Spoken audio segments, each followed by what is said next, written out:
अस्सलाम वालेकुम, good morning, सुबह बखैर, सलाम है। प्रोग्राम जागो लाहौर के साथ मैं हूँ इस प्रोग्राम की मेजबान सिद्रा मुनीर। उम्मीद है कि आप सब लोग जहाँ कहीं भी होंगे बिल्कुल ठीक ठाक होंगे। नाजरीन, आज प्रोग्राम के आगाज में हम सलाम पेश करेंगे पाक फौज के बहादुर नौजवानों को। नाजरीन, सन 1971 में आज के दिन पाकिस्तान की हिफाजत करते, हमारी जिंदगियां बचाने के लिए वतन के बहादुर सपूत लॉन्स नायक महफूज शहीद ने जुर्रत व बहादुरी की दास्तान रकम की और अपनी जिंदगी मादरे वतन की बका की खातिर पेश कर दी और आज उनका यौम शहादत मनाया जा रहा है। लॉन्स नायक महफूज शहीद को उनकी बहादुरी पर सबसे बड़े फौजी एजाज निशान हैदर से नवाजा गया। आज हम महफूज शहीद समेत पाक फौज के तमाम शोहदा, गाजियों, निडर नौजवानों को सलाम पेश करते हैं। नाज़रीन, हर रोज की तरह आज के प्रोग्राम में भी आपकी बात होगी, शहर के मसाइल की बात होगी, कुछ दिलचस्प और अजीब दुनिया की भी बात करेंगे। तो चलिए अपने फॉर्मेट के मुताबिक प्रोग्राम का आगाज करते हैं। जी, सर्दी तो आई है लेकिन साथ में बहुत सारे मसाइल भी लाई है। सर्दी की शिद्दत में इजाफे के साथ ही कुदरती गैस की बंदिश और कम प्रेशर की शिकायत बहुत ज्यादा बढ़ गई हैं और गैस की अदम फराहमी पर शहरी मुतबादल ईंधन LPG खरीदने पर मजबूर हो गए हैं। पेट्रोलियम मसनूआत के बाद मोबिल ऑयल के निर्ख भी 80 रुपए लीटर तक बढ़ा दिए गए हैं और बेचारे शहरी सर पकड़ के बैठ गए हैं। राना फहद रिपोर्ट में बता रहे हैं।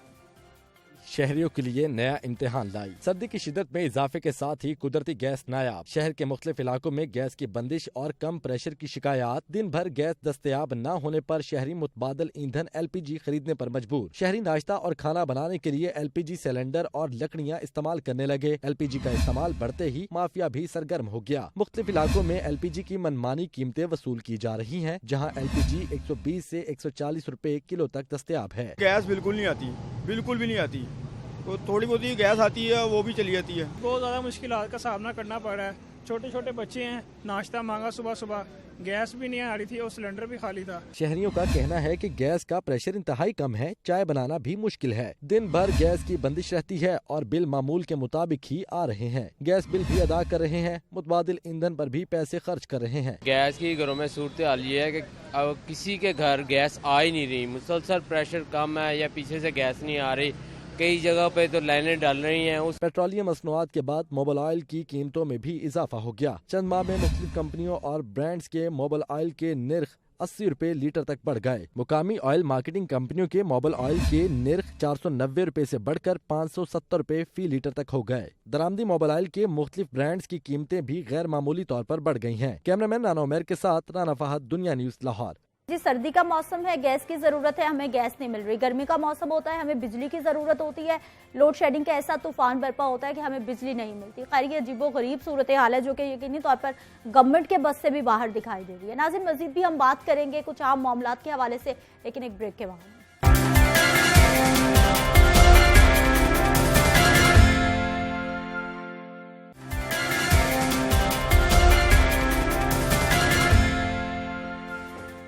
प्रोग्राम में एक बार फिर से आपको खुश आमदीद कहते हैं। नाजरीन, कुछ बात करेंगे वाइल्ड लाइफ के हवाले से। बिलाशुबा जंगली हयात हमारे लिए कुदरत का एक बहुत ही खूबसूरत तोहफा है, लेकिन अगर इस बात को समझा जाए तो, वरना गैर मुनासिब हालात और जरूरी इंतजामात ना होने के बायस कुदरत का यह खूबसूरत तोहफा हमारे लिए इम्तिहान भी बन जाता है। पाकिस्तान में बहुत सारे वाइल्ड लाइफ पार्क्स हैं और चिड़ियाघर भी मौजूद है, जिनमें बहुत सारे इकसाम के जानवर हैं, परिंदे हैं, लेकिन उन चिड़ियाघरों की हालत ऐसी है कि वहां जानवरों को कुदरती माहौल मुहैया करना हुकूमत के बस की बात दिखाई नहीं देती।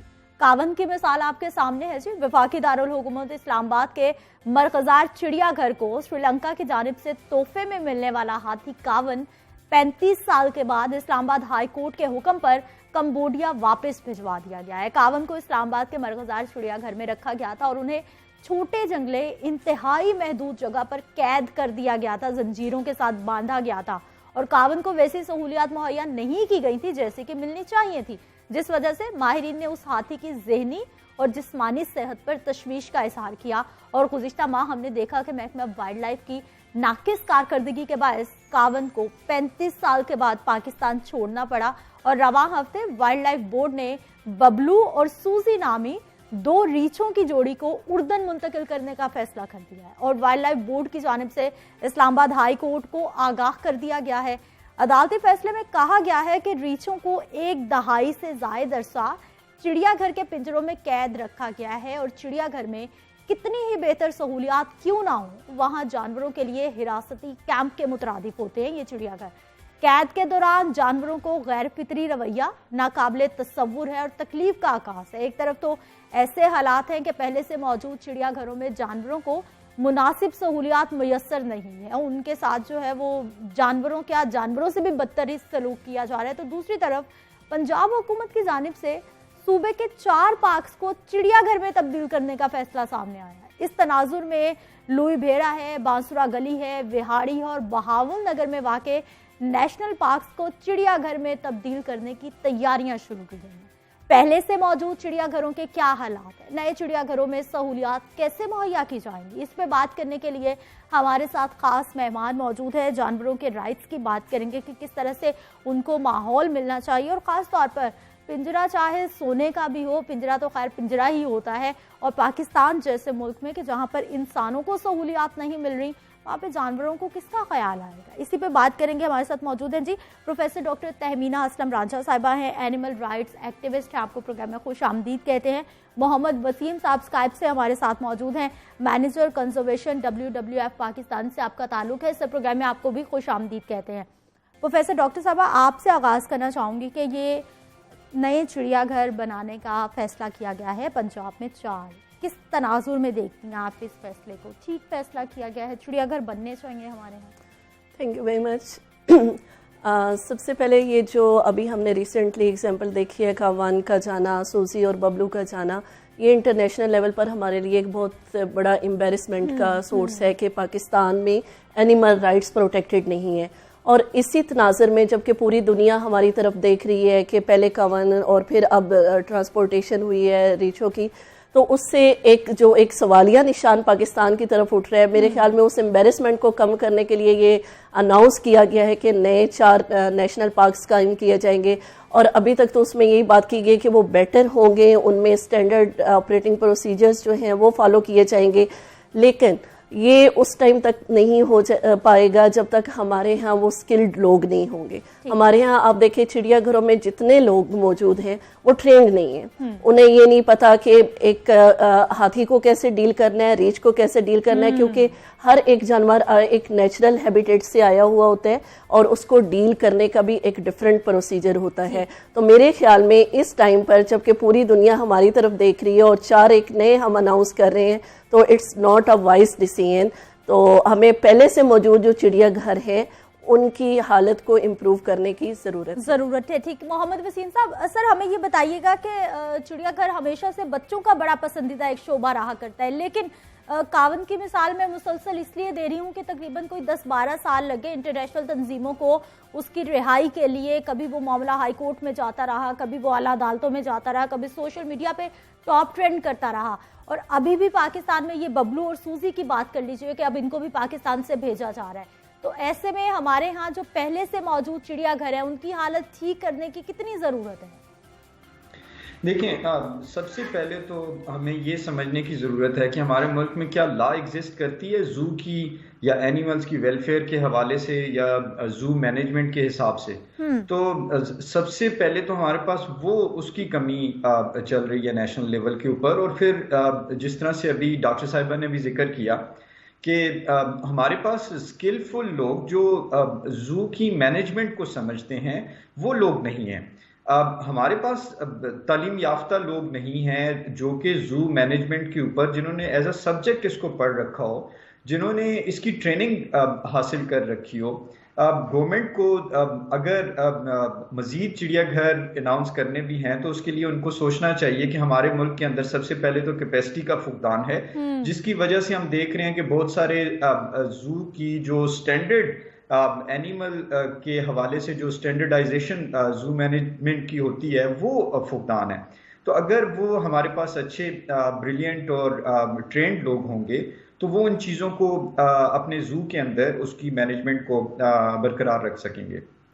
तो एक तो हमें इस टाइम पे ट्रेनिंग की ज़रूरत है कि अपना जो प्रोविंशियल लेवल के ऊपर जितने भी गवर्नमेंट के एम्प्लॉइज इस टाइम पे एग्जिस्ट कर रहे हैं जो जू मैनेजमेंट के साथ इन्वॉल्व हैं, उनकी ट्रेनिंग्स करवाने की ज़रूरत है। फिर उसके बाद जाके हमें कुछ एनिमल्स जिनको हम समझें कि जू के लिए होने चाहिए उनकी तरफ जाना चाहिए। ठीक हो गया जी। तमीना साहबा, हमें ये बताइए कि जब हम एनिमल राइट्स की बात करते हैं, क्या होते हैं वैसे एनिमल राइट्स? मेरा नहीं ख्याल कि हमारे जो इदारे हैं इसके लिए काम भी कर रहे हैं वो भी उस पर पूरा उतर रहे हैं या फिर उस तरह से समझ पा रहे हैं। जी देखें, जिस तरह ह्यूमन राइट्स होते हैं, right to live, right to have property, right to have protection, इसी तरह एनिमल राइट्स है फ्रीडम फ्रॉम हंगर। सबसे पहले जो है जानवरों को सजा के तौर पर भूखा रखा जाता है। अभी आपने देखा होगा समर में जो 2 लायंस वो किसी वजह से मर गए थे, उनको भी भूखा रखा गया उनकी ट्रांसपोर्टेशन के लिए। फ्रीडम फ्रॉम हंगर, उसके बाद freedom from physical pain and distress. अभी का वन की हमारे सामने एग्जाम्पल है, वो एक उसके फेस से झलकता था कि वो डिप्रेशन का शिकार है। पूरी दुनिया से जो माहिरीन आए उन्होंने बताया कि ही सफरिंग फ्रॉम डिप्रेशन। वो इंसानों को नुकसान पहुंचाने लगा था। जी बिल्कुल, लेकिन तो फिर वो अब एक इंसान का दोस्त बन गया। हाँ जी, बिल्कुल। अब ये इसी तरह के freedom from pain, freedom from distress, freedom from physical punishment, freedom from hunger, ये एनिमल राइट्स हैं। लेकिन हमारे यहाँ अवेयरनेस नहीं है। मैं जब बात करती हूँ जाकर एनिमल राइट्स के बारे में, सबसे पहले लोग हंसते हैं कि इस मुल्क में लोगों को ह्यूमन राइट्स नहीं मिल रहे, आप एनिमल राइट्स की बात करते हैं। तो मेरे ख्याल में ये अवेयरनेस देने की बहुत ज़रूरत है सोसाइटी में, और ये स्कूल लेवल से स्टार्ट होना चाहिए। फिर हम बात करते हैं कि 2.6 million children are out of school, वो लड़के और लड़कियां। हम उन्हें कैसे बताएं कि ये एनिमल राइट्स हैं? अगर एक जानवर रोड से गुजर रहा है तो आपने उसे मारना नहीं है। वो तब तक एनिमल आप पर अटैक नहीं करता जब तक आप उससे छेड़छाड़ नहीं करते। हाँ। तो इस वजह से मेरा ख्याल है कि हमें सोसाइटी में अवेयरनेस फैलाने की ज़रूरत है कि एनिमल राइट्स जो हैं उन्हें भी पेन फील होता है, उनके भी इमोशन है, वो भी हर्ट होते हैं। अभी कावान की एग्जांपल आपके सामने है, यहाँ पर वो डिस्ट्रेस में था, डिप्रेशन में था, अब उसकी टोटली बॉडी लैंग्वेज चेंज हो चुकी है। वो खेल भी रहा है वहाँ पर जंगल में निकल कर खा पी माहौल में। हाँ जी, एक हेल्दी जो एक एनवायरनमेंट है उसमें है, और जानवरों में भी फीलिंग्स होती है, ये समझने की जरूरत है। ठीक, वसीम साहब, आपने लॉज की बात की है, अब हमें ये बताइए कि पाकिस्तान में जानवरों के हकूक के लिए, जानवरों के लिए कितने कवानीन मौजूद है, अभी मजीद कितने बनाने की जरूरत है? इस हवाले से हमारे साथ कुछ डिटेल्स शेयर कीजिए। देखें, हम जितने भी जू इस टाइम पे जो बनाए जा रहे हैं वो प्रोविंशियल वाइल्ड लाइफ एक्ट्स के अंडर बनाए जा रहे हैं, और हमें हमारे पास मुल्क के अंदर अगर आप देखें तो जू की 2 किस्म चल रही है इस टाइम पे। एक गवर्नमेंट के अंडर चल रही है और एक कुछ प्राइवेट ब्रीडिंग फार्म्स की शक्ल में भी जू चल रहे हैं। और फिर आप जिस तरह से देखते हैं मुख्तलिफ सोसाइटीज और मुख्तलिफ एरियाज के अंदर मुख्तलिफ लोगों ने भी कुछ बना रखे हैं। तो और दूसरी तरफ अगर हम देखें, एक और इशू जो चल रहा है पाकिस्तान के अंदर, आपने देखा होगा कि बहुत सारे लोगों ने अपने घरों के अंदर शेर पाल रखे हैं, बहुत सारे लोगों ने अपने घर के अंदर ऐसी एनवायरनमेंट क्रिएट कर रखी है कि उन एनिमल्स को पकड़ के रखा हुआ है। जिस तरह से अभी थोड़ी देर पहले भी जिक्र चल रही थी, एटीट्यूड के चेंज करने का या बिहेवियर के ऊपर इस टाइम पे काम करने की इंतहाई ज़रूरत है कि इन एनिमल्स को वाइल्ड के अंदर जब जहाँ पे होना चाहिए, जहाँ पे अल्लाह ताला ने इनको पैदा कर रखा है, उस एरिया के अंदर ये अच्छे लगते हैं, बजाय इसके कोई इनको पकड़ के हम जू के अंदर ला के रखना शुरू करें। अच्छा मोहम्मद वसीम साहब, हमें सर ये बताइएगा कि इंटरनेशनली भी हम बहुत बड़े बड़े वाइल्ड लाइफ पार्क्स देखते हैं, लेकिन अगर फिर वो इंसानों की तफरीह के लिए उनको लाया भी जाता है तो उन्हें कुदरत से बहुत करीब तरीन माहौल देने की कोशिश की जाती है, जबकि हमारे यहाँ ये कॉन्सेप्ट बिल्कुल नहीं है। मैं मिसाल देना चाहूंगी लाहौर वाइल्ड लाइफ पार्क की, जो कि रायविंड रोड पर है। जब आगाज हुआ तो बड़ा अच्छा था, लेकिन अब हर गुजरते दिन के साथ वो भी बदहाल होता जा रहा है, हालांकि जगह बहुत मौजूद है वहां पर। देखिए, जो इंटरनेशनल जब हम बात करते हैं वहां पे सफारीज हैं, वो वाइल्ड लाइफ की साइटिंग के लिए जीप से नीचे नहीं उतरना चाहिए, उसको बैठ के कैमरा से उसके फोटोग्राफ्स लेने चाहिए। मतलब इस तरह की वहां पे कवानीन और इस तरह के एसओपीज फॉलो किए जाते हैं, और उसमें बेसिकली एनिमल्स को इतने करीब से नहीं जाके पकड़ा जाता, या इतने करीब से पिंजरों के अंदर बंद करके, छोटे छोटे दड़बों के अंदर बंद करके नहीं रखा जाता। सो एनवायरमेंटल एनरिचमेंट मैंने बहुत साल पहले हमने एक सुना था ये टर्मिनोलॉजी, और अब भी एग्जिस्ट करती है जू मैनेजमेंट के अंदर। तो हमारे पास जो छोटे जू इस टाइम पे या जहां जहां पे पाकिस्तान के अंदर जू मौजूद हैं, वहां पे एनवायरमेंटल एनरिचमेंट और जो स्टैंडर्ड्स जू के होते हैं, एटलीस्ट कम से कम हमें उन्हें इस टाइम पे इम्प्लीमेंट करने की ज़रूरत है। सब हमें ये बताइए कि बहुत सारे बच्चे हैं जो कि घरों में पेट्स रख लेते हैं, लेकिन जब दिल भर जाता है तो फिर चाहे वो बाहर निकाल दें या फिर किसी रिश्तेदार को, फिर वो देख रहे होते हैं कि कोई हमसे चाह रहा है तो हम ये जानवर उसके हवाले कर दें। जी, हमारे यहाँ ये है कि पेट्स को as a source of entertainment समझा जाता है।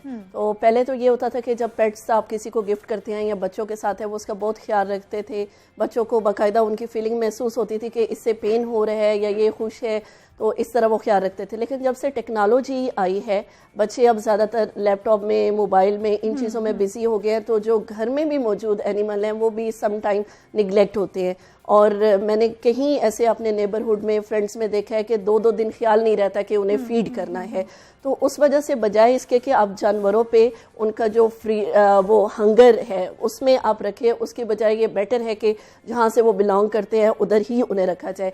सेकंड ये है कि अगेन ये हमारी सोसाइटी में अवेयरनेस नहीं है, वो एक जो सेंसिटिविटी है वो लोगों में नहीं पाई जाती कि भूख प्यास उन्हें भी लगती है, उन्हें कैद करके पिंजरे में रखा जाता है और जिस वजह से जानवरों में डिस्ट्रेस आता है। ये एक सोर्स ऑफ इंजॉयमेंट थे जो कि अब वो एक खुद मिजरेबल कंडीशन में रहने लगे। ठीक, मोहम्मद वसीम साहब, इसी पॉइंट को लेकर मैं आपकी तरफ आना चाहूंगी कि हमारे घर में जो बच्चे जानवर पाल लेते हैं, किसी तरह का कोई कानून लागू नहीं होता। इंटरनेशनली जब हम बात करते हैं, जिन कंट्रीज को हम फॉलो करते हैं, वहां पर आप किसी बाहर बिल्ली को कोई चीज नहीं डाल सकते, आप पे आपके खिलाफ कार्रवाई होगी। लेकिन यहाँ पर जो है वो आप कहीं से भी कोई भी चीज, कोई भी जानवर उठा के घर में ले आते हैं, उसके बाद फिर उसको जानदार भी नहीं समझा जाता। मोहल्ले में कोई बेचारा बीमार कुत्ता, बिल्ली, तोता मिल जाए, बच्चे उसको पत्थर मार मार के अजियत देना शुरू कर देते हैं और कोई इसको बॉदर नहीं करता।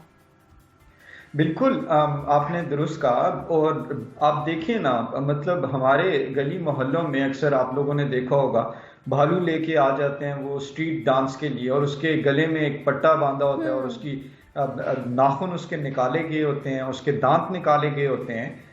सिमिलरली मंकीज जो हैं उनके साथ इसी तरह से किया जा रहा होता है, उनके भी गले में पट्टा डाला होता है। ये बैन है पाकिस्तान के अंदर, ये अलाउड नहीं है। पाकिस्तान के जो अभी इस टाइम पे जो कवानीन चल रहे हैं, वाइल्ड लाइफ एक्ट जितने भी हैं प्रोविंशियल, उसके अंदर कहीं पे इसकी गुंजाइश नहीं है। लेकिन स्टिल इस तरह की चीजें चल रही हैं, क्योंकि आपको पता है पाकिस्तान के अंदर कुछ चीजें ऐसी थी जो बहुत साल पहले बड़ी परवान चढ़ती रही। क्योंकि अब ये जिस तरह भालू की अभी जो मैं बात कर रहा था, एक टाइम था जिसमें पाकिस्तान के जो बड़े जिम्मेदार होते थे, वडेरे होते थे, वो कुत्तों के साथ भालू की लड़ाई करवाया करते थे। फिर इसी तरह से कुछ ऐसे एरियाज थे जहां पे लोगों ने अपनी थ्रेट कायम करने के लिए कुछ ऐसे वाइल्ड एनिमल्स अपने पास रखे होते थे।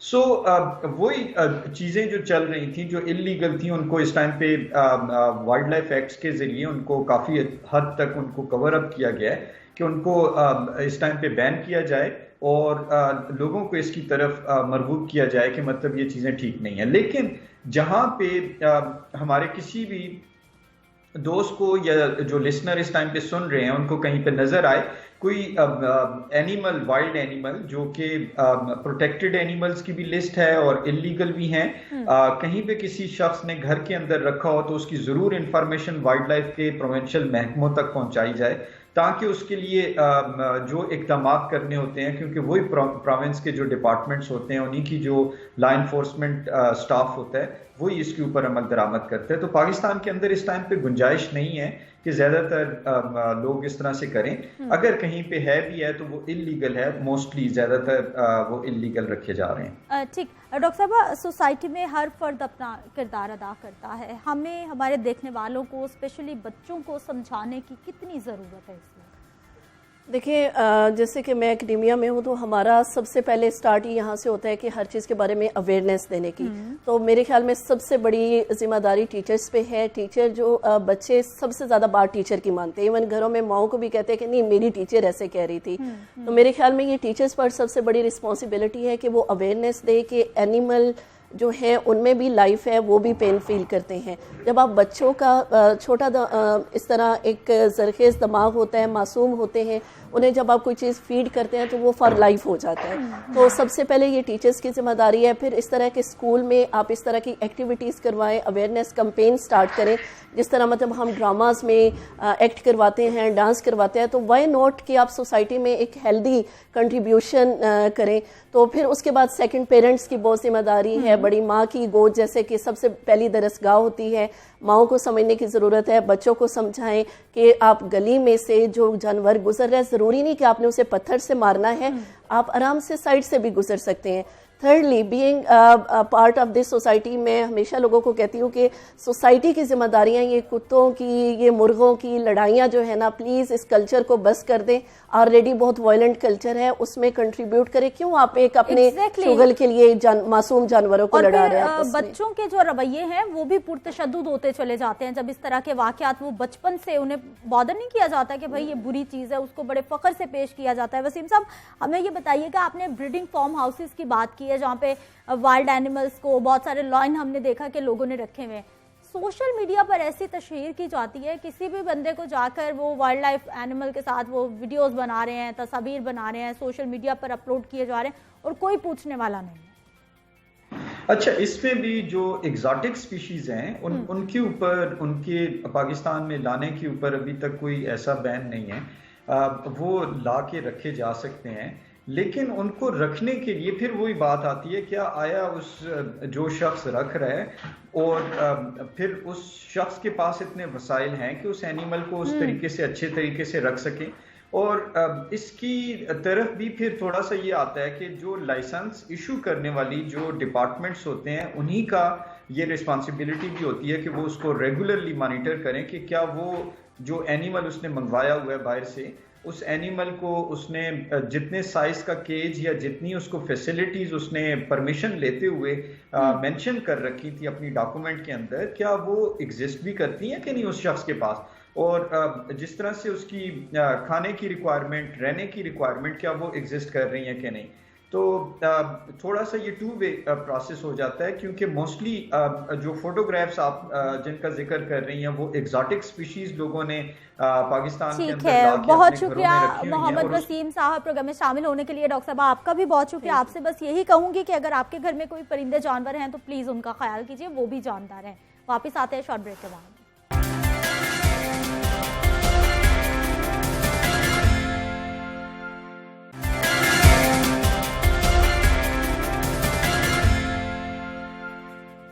प्रोग्राम में एक बार फिर से आपको खुश आमदीद कहते हैं। नाज़रीन, खूबसूरत नज़र आना हर इंसान की ख्वाहिश होती है और वैसे भी दुनिया में बहुत कम लोग ऐसे हैं जो कि अपनी ज़ाहरी शक्ल सूरत से कुछ मुतमईन होते हैं या फिर खुश होते हैं। किसी को पतला होने का शौक़ होता है और किसी को अपना पतलापन पसंद नहीं होता, उसे मोटा होना होता है। कोई लंबा होना चाहता है तो कोई अपने दराज कद की वजह से परेशान है, उसको छोटा होना होता है। किसी को अपनी आंखों की रंगत नहीं पसंद आती तो किसी को अपनी जिसामत से मसाइल होते हैं। लेकिन मेडिकल साइंस अब बहुत तरक्की कर चुकी है और जैसा आप नज़र आना चाहते हैं बिल्कुल वैसा हुलिया अपनाना अब मुमकिन है।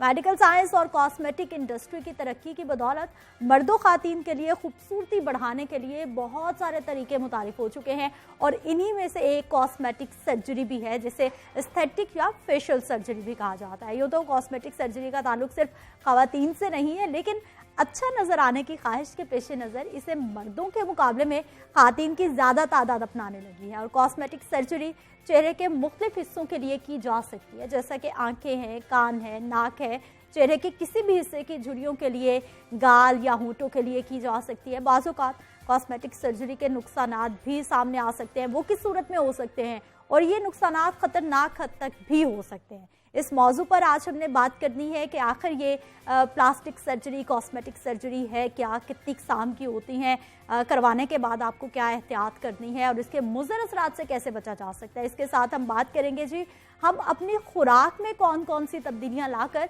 अपनी जिल्द की हिफाजत कर सकते हैं। ऐसी कौन सी ग़िज़ाएं इस्तेमाल करनी चाहिए जिससे हमारी स्किन फ्रेश रह सकती है, झुर्रियों और जिल्द की खुश्की से बचा जा सकता है। मौसम सरमा में कौन कौन से ग़िज़ाई इंग्रेडिएंट्स हमारे पास मौजूद हैं, कौन कौन से फल ऐसे मौजूद हैं जिनका ज़्यादा इस्तेमाल करके यानी एतदाल में रहते हुए इस्तेमाल करके हम अपनी स्किन को खूबसूरत बना सकते हैं। हमारे साथ मौजूद हैं जी डॉक्टर नबीहा रहमान है, कॉस्मेटिक सर्जन है। आपको डॉक्टर साहब प्रोग्राम में खुश आमदीद कहते हैं। मोइना बेग हमारे साथ मौजूद है, माहिर ग़िज़ायात हैं। आपको भी मोइना प्रोग्राम में खुश आमदीद कहते हैं। डॉक्टर साहब आपसे आगाज़ करना चाहूँगी कि ये कॉस्मेटिक सर्जरी है क्या, कितनी टाइप्स की होती है और कितने लोग इसको फॉलो कर रहे हैं? देखिए, कॉस्मेटिक सर्जरी एक प्लास्टिक सर्जरी की एक ब्रांच है। ठीक। And I am plastic surgeon और कॉस्मेटिक सर्जन भी हूँ मैं, एंड रिकंस्ट्रक्टिव सर्जन। ठीक। तो प्लास्टिक सर्जरी काफ़ी वाइड फील्ड है जिसमें cosmetic is a part of it. तो कॉस्मेटिक सर्जरी हर एज में की जा सकती है। एजिंग के लिए करते हैं, जैसे हम एज करते हैं तो हमारी बॉडी में, हमारे फेस में डिफरेंट चेंजेस आती हैं, तो उसके लिए उसको रिवर्स करने के लिए हम करते हैं। और मतलब जैसे एक कॉन्सेप्ट है कि यानी आप अपनी चेहरे के किसी भी हिस्से को तब्दील करा सकते हैं? बिल्कुल करवा सकते हैं, लेकिन उसमें बहुत सारी इम्पोर्टेंट बातें होती हैं, जैसे भी आपने जिक्र किया कि इसके प्रॉब्लम्स क्या हो सकते हैं। तो सबसे पहले मैं आपके प्रोग्राम में ये बात ज़रूर कहूँगी कि अगर कोई कॉस्मेटिक सर्जरी के बारे में सोच रहा है या उसको करवाना चाहता है, तो सबसे पहले आप ये रिसर्च करें कि आप कौन से सर्जन के पास जा रहे हैं।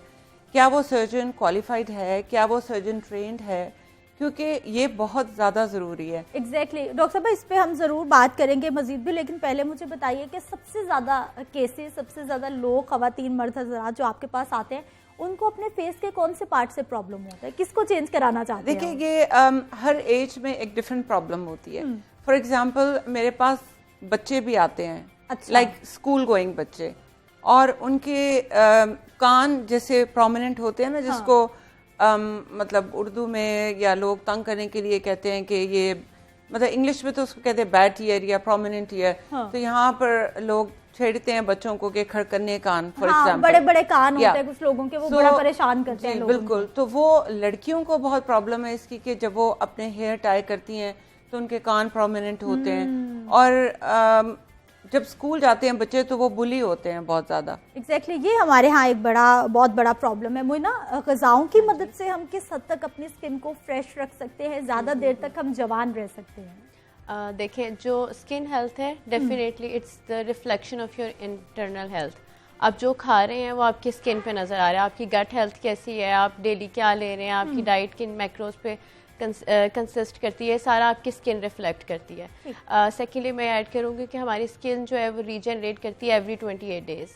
तो आपने जो डाइट ली पूरा मंथ, वो आपकी स्किन पे रिफ्लेक्ट करेगी। हम इसको कैसे, इसके कुछ पॉइंट्स हैं।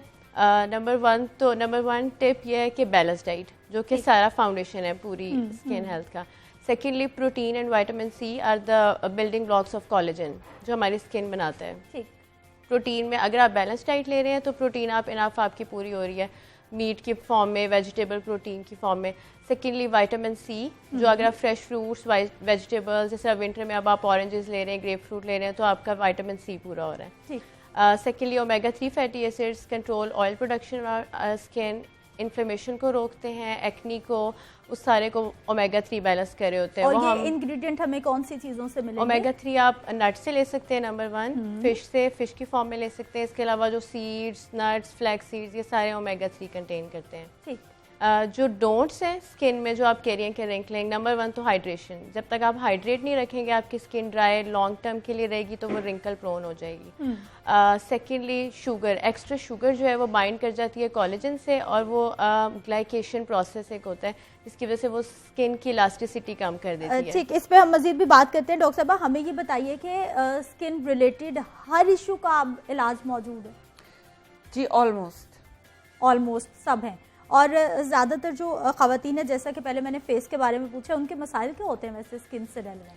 स्किन से रिलेटेड प्रॉब्लम्स काफ़ी सारी हैं, लेकिन हमारी कंट्री में क्योंकि एक तो सन बहुत ज़्यादा है, अल्ट्रावायलेट बहुत ज़्यादा है, पिगमेंटेशन की बहुत ज़्यादा प्रॉब्लम है यहाँ पर, कि छाइयाँ जिसको कहते हैं, या फ्रैकल्स, या तो यहाँ पिगमेंटेशन एक बहुत बड़ा इशू है, जो प्रेगनेंसी रिलेटेड भी होता है, हार्मोनल चेंजेस जो बॉडी में होती हैं, प्लस सन से प्रोटेक्शन। अब तो काफ़ी अवेयरनेस हो गई है, और अल्लाह करे कि और हो जाए कि आप जब बाहर जाओ, सन में जाओ, तो सन ब्लॉक यूज़ करो और बहुत ज़्यादा सन एक्सपोजर ना हो, तो उससे ये problem pigmentation is quite a problem, बड़ा प्रॉब्लम है हमारे यहाँ। डॉक्टर साहब, बॉडी कंटूरिंग की बड़ी आजकल बात होती है कि आप जैसा चाहते हैं आप वैसा दिख भी सकते हैं।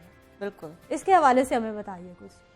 देखिए, बॉडी कंटूरिंग अगेन काफ़ी वास्ट फील्ड है, उसमें काफ़ी कुछ आ जाता है।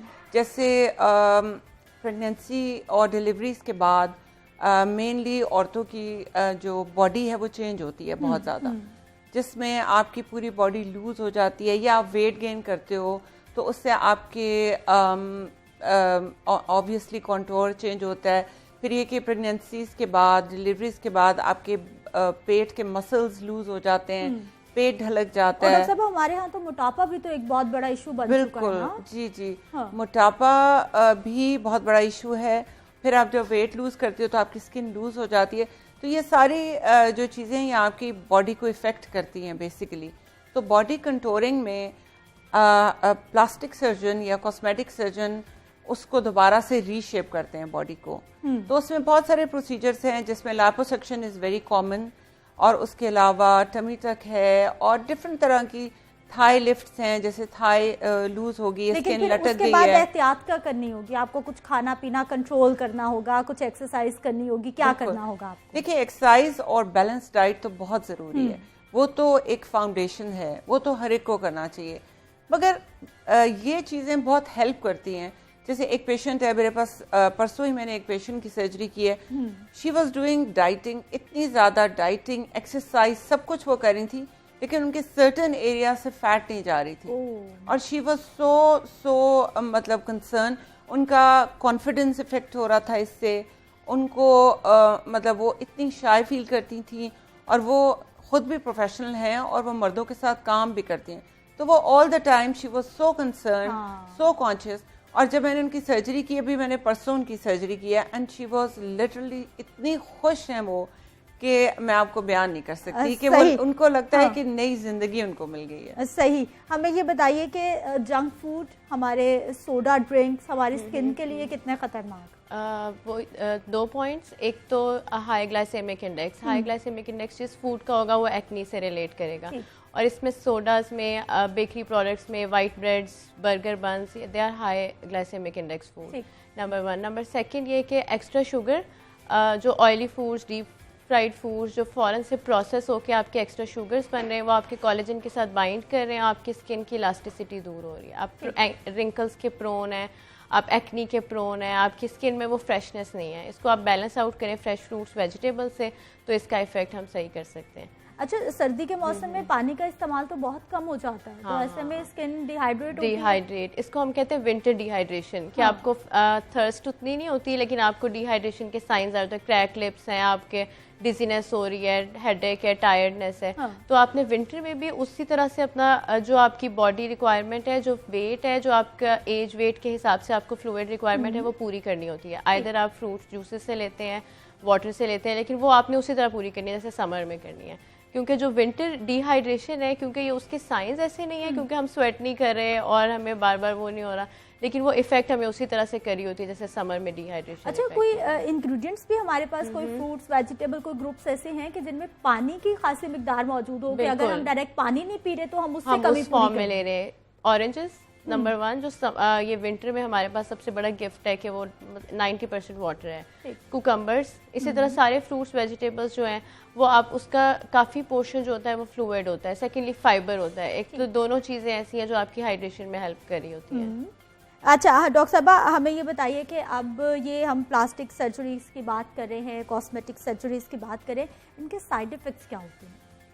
जी, जैसे मैंने आपको पहले मेंशन किया था कि ये बहुत ज़रूरी है कि आप किस सर्जन के पास जाते हैं, कहाँ से अपनी सर्जरी कराते हैं, आपको पूरी रिसर्च करनी चाहिए इसके बारे में, क्योंकि आई एम सॉरी टू से कि बहुत ज़्यादा क्वैक्स भी हैं और बहुत ज़्यादा पाकिस्तान में तो भरे पड़े हैं डॉक्टर साहबा, इसमें कोई दो राय नहीं है, हर फील्ड में भरे पड़े। जी बिल्कुल, तो इसलिए मैं हर पेशेंट को कहती हूँ कि अपनी रिसर्च ज़रूर करें और जो सर्जरी आपने करानी है उसके बारे में पढ़ें भी, क्योंकि आजकल तो हर चीज़ अवेलेबल है आपकी फिंगर टिप्स पे, उसके बारे में नॉलेज हासिल करें और ये ज़रूर देखें कि आप किस सर्जन के पास जा रहे हैं। और सबसे इम्पोर्टेंट बात ये कि word of mouth is very important कि आप कोई पेशेंट है जिसने एक सर्जन से कुछ कराया हुआ है तो आप उससे पूछें उसके बारे में।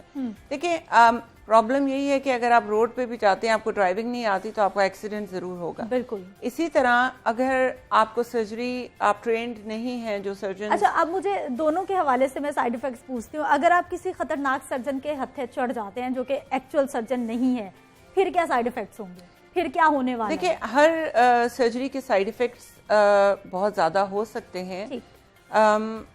फॉर एग्जांपल अब एक मोल भी आप रिमूव करते हैं तो उसमें भी प्रॉब्लम्स हो सकते हैं, ठीक है ना। तो अब डिफरेंट सर्जरीज के डिफरेंट प्रॉब्लम्स हो सकते हैं। अब आई एम सॉरी टू से कि जो स्किन की स्पेशलिटी है, जो डर्मेटोलॉजिस्ट हैं, they are totally separate from plastic surgeons और सर्जन्स। लेकिन प्रॉब्लम ये है कि हमारे यहाँ सारे डर्मेटोलॉजिस्ट अपने आप को सर्जन कहते हैं। I am sorry to say that, लेकिन मुझे ये कहना पड़ेगा कि लोगों को अवेयरनेस देने के लिए I need to say that कि dermatology is a totally different field, उसमें सर्जरी इंक्लूडेड नहीं है। लेकिन अगर आप एक ऐसे डॉक्टर के पास जाते हैं जो सर्जन नहीं है तो ऑब्वियसली आपका भी तो बेड़ा गर्क होगा ना, क्योंकि उसको ना तो वुंड की केयर का पता है, ना उसको सर्जरी के प्रॉब्लम्स का पता है। क्योंकि देखिए प्रॉब्लम्स तो हर चीज में हो सकते हैं, लेकिन मैं ये हरगिज नहीं कहूंगी कि सर्जरी में इसे मिनिमाइज कर सकते हैं। जी बिल्कुल। मैं ये नहीं कहूंगी कि सर्जरी में प्रॉब्लम्स नहीं होते। अगर मैं ये कहूंगी तो मैं गलत कह रही हूँ। लेकिन एक सर्जन उसको डील कर सकता है, ठीक है ना। अगर एक वुंड में कोई प्रॉब्लम होती है तो सर्जन को पता है कि उसको मैंने कैसे ट्रीट करना है, उसको मैंने एंटीबायोटिक से करना है, उसको मैंने वुंड कैसे करना है। मौसम होता है कि इस मौसम में आप कराएं तो आप ठीक रहेंगे, या फिर इस मौसम में ना कराएं, कुछ ऐसा भी होता है? ऐसा सिरा नहीं होता जनरली, लेकिन ये है कि हमारे जो वेदर के मुताबिक शदीद मौसम है गर्मी का। जी, गर्मी में ये है कि स्वेटिंग बहुत होती है और थोड़ा सा वुंड केयर के थोड़े बहुत इश्यूज हो सकते हैं। तो विंटर आई थिंक बेस्ट है। और जैसे फिर हम बरसात के मौसम को बड़ा खतरनाक समझते हैं कि वो जख्म को खराब कर सकता है। हाँ जी, क्योंकि ह्यूमिड होता है ना, बहुत ज्यादा गर्मी भी होती है, ह्यूमिडिटी होती है, तो उसमें स्वेटिंग होती है और उसमें प्रॉब्लम्स हो सकते हैं। लेकिन winter is the best weather. ठीक, विंटर में आप अपने आप को हाइड भी कर सकते हैं आराम से। अच्छा मोइना, हमें ये बताइए कि अब शादी सीजन भी है, खवातीन तो फौरन से चाहती हैं कि हमारी स्किन बहुत अच्छी फ्रेश नजर आए, लेकिन ये जो हम खाना पीना खा रहे हैं ना, इसकी वजह से स्किन खराब होती है। कुकिंग मेथड्स कितने इंपॉर्टेंट है हमारे यहाँ? चीजें तो आपने इतनी अच्छी बताई हैं, लेकिन जब हम उनको डीप फ्राई करते हैं, मसाले डालते हैं, भूनते हैं, तो फिर ये मेन प्रॉब्लम है। क्योंकि हम कहते हैं कि वेजिटेबल्स को अपनी प्लेट का हाफ पोर्शन करें, लेकिन अगर वो इतनी कुक हो जाए कि उनके मिनरल वाइटामिन्स, क्योंकि वाटर सॉल्युबल है, हमारे आधे वाइटामिन्स वाटर सॉल्युबल हैं, अगर वो लीच आउट कर जाएं तो उसका उतना फ़ायदा नहीं रहता। तो जितना आप रॉ लेसर ऑयल में, राइट काइंड ऑफ ऑयल में बनाते हैं, उसकी कुकिंग मेथड्स कैसे करते हैं, मतलब जैसे आपने इवन प्रोटीन आप इस तरह से लें कि बेक करें, ग्रिल करें कि उसमें ऑयल रिटेन ना हो, वो आपकी स्किन पे इफेक्ट करता है। इस तरह वेजिटेबल्स को जितना ले सकें रॉ फॉर्म में लें, फ्रूट्स को रॉ फॉर्म में लें। इवन जूस स्ट्रेन करके पीते हैं लोग, वो फाइबर नहीं रहता, तो वो भी होता है कि आप जितना फाइबर के साथ ले सकें फ्रूट्स वेजिटेबल्स को, उतना वो ज़्यादा। ड्राई फ्रूट्स का इस्तेमाल बहुत बढ़ जाता है सर्दियों में, स्किन पे कोई अच्छा असर करते हैं ड्राई फ्रूट्स? बिल्कुल, एक तो antioxidants, dry fruits are rich in antioxidants. Secondly omega 3। Omega 3 आपका जो भी आपका ऑक्सीडेटिव स्ट्रेस है बॉडी का, वो ओमेगा 3 कंट्रोल कर रहे हैं। तो ओमेगा 3 और ओमेगा 6 का राइट रेशो अगर आप मेंटेन करते हैं तो आपकी एंटी इन्फ्लेमेटरी, सबसे पहले आपका ऑयल कंट्रोल, ये सब राइट काइंड ऑफ फैट्स जो हमें नट से मिलते हैं, वो हमारी स्किन के लिए बहुत ठीक। डॉक्टर साहबा, मैं चाहूंगी आप हमारे देखने वालों को क्या पैगाम देंगी इन तमाम मामलात के हवाले से? क्या करना चाहिए उनको? देखिए उनको मैं यही पैगाम दूंगी कि बड़ा सोच समझ के आप अपने सर्जरीज अगर कराना चाहते हैं या कोई भी ट्रीटमेंट, तो उसको आप पहले रिसर्च करें और देखें कि आप राइट पर्सन के पास जा रही हैं, और इसके बारे में पूरी नॉलेज होनी चाहिए आपको, और जिसके पास आप जा रहे हैं करवाने के लिए तो उसके बारे में भी आपको पता होना चाहिए, ताकि आप यानी राइट जगह पे जाएं और राइट पर्सन से कराएं। ठीक है, यानी प्रॉपर रिसर्च कर ले अपने आप को छेड़छाड़ करवाने से पहले, बाद में ऐसा ना हो कि आप पछताते रह जाएं। बहुत शुक्रिया डॉक्टर साहब प्रोग्राम में शामिल होने के लिए। मोइना बेग, आपका भी बहुत शुक्रिया। ग़िज़ाओं की मदद से भी आप अपनी स्किन को खूबसूरत बना सकते हैं, एक्सपर्ट्स के पास भी आप जा सकते हैं। अब तो इतनी टेक्नोलॉजी आ गई है, इतनी जिद्दत आ गई है कि जो आप चाहें वो हो भी सकता है। वापस आते हैं शॉर्ट ब्रेक के बाद।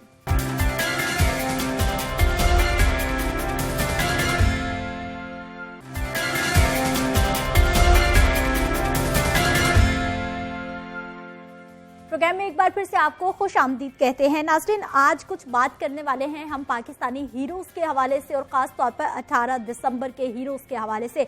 वन बाय वन हम बात करेंगे, कुछ उनके हवाले से डिटेल्स आपके साथ शेयर करेंगे, उनके खदमात का एतराफ़ करेंगे, उनको सलाम पेश करेंगे। सबसे पहले हम बात करेंगे जी पाकिस्तानी धरती के उन मेहनती सपूतों की जो सारा साल यानी 12 महीने ही दिन रात कड़ी मेहनत करते हैं, जिनकी बदौलत हमें तरह तरह के खाने, सब्जियां, फल खाने को मिलती हैं। हमें आटा मिलता है, दाल, चावल, हर तरह की अशिया ज़रूरिया जो कि हम खाते हैं, हर चीज़ उन्हीं की मेहनत की बदौलत हम तक पहुंचती है। लेकिन उनकी मेहनत को कभी सराहा नहीं जाता, उनकी तारीफ नहीं की जाती। चले आज अपने माशरे के सबसे मेहनती तबके को सलाम पेश करते हैं, अपने किसान को सलाम पेश करते हैं, उनकी अजमत को सलाम पेश करते हैं और अपने किसान भाइयों को याद करते हैं। और आज इसी मुनासबत से किसान भाइयों को सलाम पेश करने के लिए दूसरा किसान डे मुल्क भर में सलाम किसान सरसब्ज पाकिस्तान के उन्वान से मनाया जा रहा है। और इसी हवाले से मुख्तलिफ तकरीबात का इनेकाद भी किया जा रहा है, मुख्तलिफ तकरीबात सजाई भी जा रही है, जिनमें किसान कम्युनिटी की मुल्क की मईशत और फूड सिक्योरिटी में किरदार, अहमियत, उनके खदमात को उजागर किया जाएगा। पिछले साल इसी दिन पहला किसान डे फातिमा फर्टिलाइज़र के ताउन से मनाया गया था और इस साल भी फातिमा फर्टिलाइज़र ही इसका रूह रवां है। पहले किसान डे पर वज़ीर आज़म इमरान खान ने अपने ट्वीट में कहा था कि यौम किसान के मौका पर मैं छोटे काश्तकारों की पैदावार बढ़ाने, उन्हें उनके अजनास के जायज़ दाम दिलवाने और मंडियों तक उनकी रसाई बढ़ाने के हवाले से अपनी हुकूमत के आज़म का इआदा करता हूँ।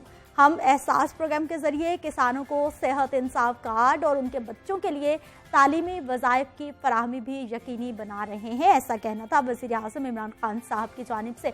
तो आज भी फातिमा फर्टिलाइज़र किसान डे मनाने के लिए पेश है, जैसा कि वो मुख्तलिफ फर्टिलाइज़र्स बनाती रहती हैं ताकि जो हमारे किसान हैं उनकी ज़मीनी पैदावार को बढ़ाया जाए। तो आज के दिन उन्हीं की जानिब से मुख्तलिफ तकरीबात का इनेकाद किया जा रहा है और पूरे पाकिस्तान में किसान डे मनाया जा रहा है। हम भी अपने किसानों को सलाम पेश करते हैं और हम भी उनकी खदमात को सराहते हैं। नाज़रीन, आज है जी 18 दिसंबर और आज ही के दिन हमारे एक कौमी हीरो ने अपनी ज़िंदगी, अपनी जान पेश की थी ताकि मादरे वतन की हिफाजत की जाए। मुल्क की हिफाजत के लिए अपनी जान निछावर करने वाले बहादुर, धरती के बहादुर सपूत की आज निशाने हैदर पाने वाले लांस नायक मोहम्मद महफूज शहीद की हम बात कर रहे हैं, जिन्होंने शहादत का रुतबा आज पाया और इसको 49 बरस बीत गए हैं। उनकी बरसी के मौका पर DGISPR की जानिब से एक ट्वीट किया गया है जिसमें लांस नायक मोहम्मद महफूज को शानदार तरीके से